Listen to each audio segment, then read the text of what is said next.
से ही हमारी सहयोगी आंचल गुलाटी गुम्पर हमारे साथ जुड़ रही हैं। सुप्रभात आंचल, आपने बड़े ही आपकी कई सारी रिपोर्ट्स देखी हमने और बड़े ही आपने अच्छे अंदाज में समझाने की कोशिश की है कि किस प्रकार से सांस्कृतिक डोर जो है वो काफ़ी ज़्यादा मजबूत है। भारत की संस्कृति का किस प्रकार से वहाँ पर आदर होता है और किस प्रकार से वो जुड़ाव जो है वो महसूस किया जाता है। प्रधानमंत्री का ये जो दौरा है कहीं ना कहीं रणनीतिक लिहाज से, सांस्कृतिक लिहाज से इस रिश्ते को और भी ज़्यादा मजबूत करता हुआ नजर आएगा। शैला और संध्या दोनों को ही जकार्ता इंडोनेशिया से आपाक आभार। जैसे कहते हैं कि आप कैसे हैं, और जब हम ये पूछ रहे हैं कि हम कैसे हैं तो इंडोनेशिया और भारत के रिश्ते बताते हैं कि ये दीर्घायु हैं। आप मेरे पीछे वो देख पाएंगे कि कैसे प्रधानमंत्री जब आज यहाँ पर पहुँचेंगे तो दोनों देश एक अलग ही रिश्ते की शुरुआत करेंगे जो रणनीतिक लिहाज से बहुत इंपॉर्टेंट है। अब थोड़ा पीछे चलते हैं, बात करते हैं एक्ट ईस्ट पॉलिसी को लेकर। ये एक्ट ईस्ट पॉलिसी जब 2014 में हमने देखा कि कैसे अपने जो ग्लोबल साउथ से जुड़े हुए देश हैं उनको एक साथ लेकर आना है, और इसीलिए हम समझ पा रहे हैं कि इंडोनेशिया भारत का एक बहुत बड़ा साझेदार है। अब इसमें हम बात करते हैं इकोनॉमिक कोऑपरेशन की, हम बात करते हैं मैरीटाइम सिक्योरिटी, हिंद प्रशांत महाक्षेत्र, यानी कि हम बात करते हैं इंडियन ओशन, पैसिफिक ओशन, और इन दोनों ही महासागरों में इंडोनेशिया की बहुत अहम भूमिका है।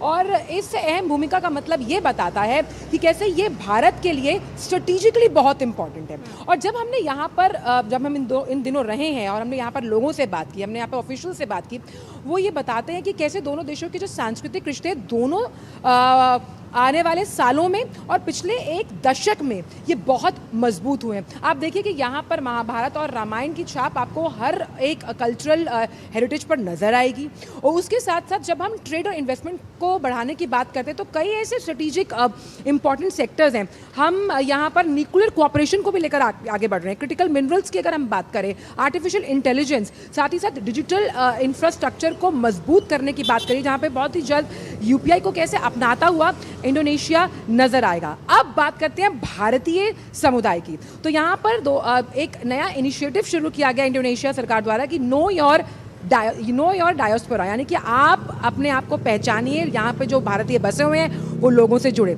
अब इस दौरे से ट्रेड इन्वेस्टमेंट के बाद साथ साथ कैसे मैरीटाइम सिक्योरिटी को लेकर हम एक खाका खींचते हुए नजर आएंगे, वो बहुत इंपॉर्टेंट रहेगा।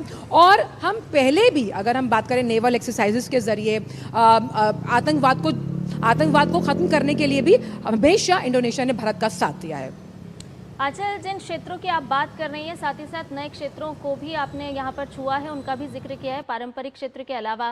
तो जो अलग अलग सेक्टर्स हैं, भारत और इंडोनेशिया दोनों ही इन नए सेक्टर्स के साथ किस तरह से आगे का खाका खींचते हुए नजर आएंगे, एक नया रोड मैप तैयार करते हुए नजर आएंगे प्रधानमंत्री नरेंद्र मोदी की इस यात्रा के बाद? संध्या, जैसे हमने जब यहाँ पर जो भारतीय राजदूत हैं उन्होंने बहुत इंपॉर्टेंट एक सेक्टर यहाँ पर मेंशन किया हुआ था, न्यूक्लियर कोऑपरेशन, और कैसे भारत इस पूरे क्षेत्र में इंडोनेशिया का अहम साझेदार बन पाएगा। क्रिटिकल मिनरल्स को लेकर अभी फरवरी 2026 में मीटिंग हुई थी यहाँ पर, और कैसे ये जो खनिज पदार्थ हैं और इन खनिज पदार्थों की प्रचुर मात्रा इंडोनेशिया में मौजूद है और ये भारत के लिए कैसे लाभकारी साबित होगा। फिर जब हम बात करते हैं ग्लोबल साउथ की, कि ग्लोबल साउथ के इस देश के, क्योंकि G20 में दोनों देश साथ हैं, दो बड़े लोकतंत्र, मैरीटाइम सिक्योरिटी में भी दोनों एक दूसरे के साथ बढ़ रहे हैं, तो क्रिटिकल मिनरल्स, उसके साथ साथ न्यूक्लियर क्षेत्र की जब हम बात करते हैं, और साथ ही साथ हम कैसे कनेक्टिविटी को बढ़ा सकते हैं, क्योंकि इंडोनेशिया कई आइलैंड से घिरा हुआ देश है। अब यहाँ पर इस कनेक्टिविटी के लिहाज से भारत कैसे अहम साझेदार साबित होगा ये हम देखेंगे।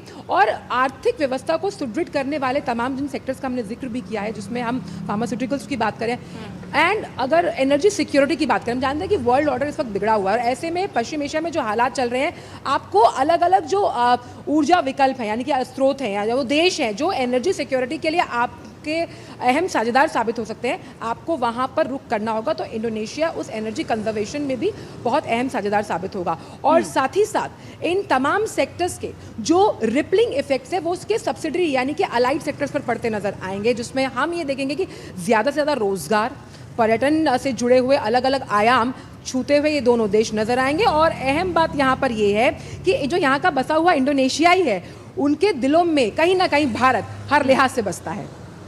चलिए, तो आप नज़र बनाकर रखिए प्रधानमंत्री के इस दौरे से जुड़ी हुई और भी ताज़ा अपडेट जो होंगी वो आपसे लेते रहेंगे। फिलहाल धन्यवाद आंचल, ये तमाम अपडेट हमारे दर्शकों से साझा करने के लिए।